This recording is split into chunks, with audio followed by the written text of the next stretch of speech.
The Global Peacebuilding Center is an important part of the U.S. Institute of Peace.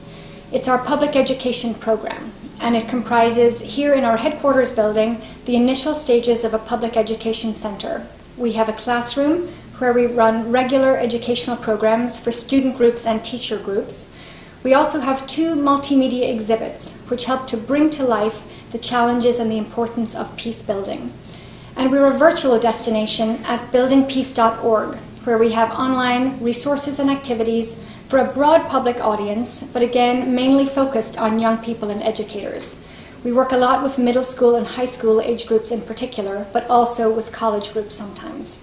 And the purpose of the Global Peacebuilding Center is to extend USIP's reach to new audiences through these new means, to introduce them to some core concepts in peace building, to the important work that USIP does around the world, but also to really reach this new generation of peace builders, to engage these young people and empower them with knowledge and with skills so that they understand that they too can make a difference and that they have a role to play. 2012 was our first full year of operations of our Global Peacebuilding Center, and we welcomed more than 6,000 young people and educators here for programs. We reached another 20,000 people online in more than 160 countries. So we've sustained some good momentum this first year, building on the strong foundation of USIP's long-standing educational work. A lot of the time when young people come here, they've never heard of USIP before, and they've never really thought about peace building and why it matters to them. After they've been through a 90-minute workshop and some conversations and activities focused on peace building, we asked them to reflect on what they've learned. And it's been interesting to hear them talk about the fact that they haven't really considered that conflict is a natural part of life.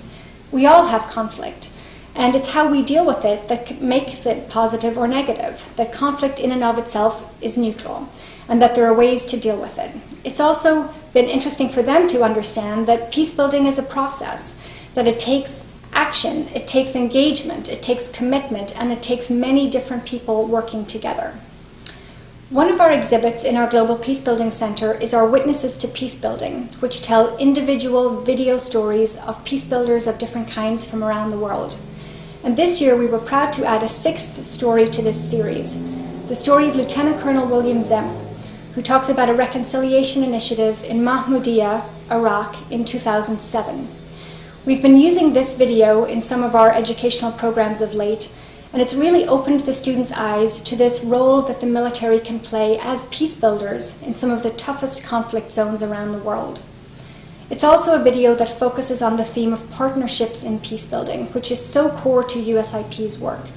And not only partnerships between civilians and military, but also partnerships between people from this country and people from this institute and those on the ground in conflict zones. Because USIP focuses on education and on empowering these people with knowledge and with skills and with tools so that they can build peace in their own communities and in their own circumstances. We look forward to a very successful 2013 in the Global Peacebuilding Center. We have a lot of programs already on our schedule. We are building relationships with schools and teachers and educational organizations, and we have some great new ideas and activities planned for our website at buildingpeace.org. We are an important part of the future of the Institute, reaching out not only broadly but also forward to engage and empower this next generation of peace builders.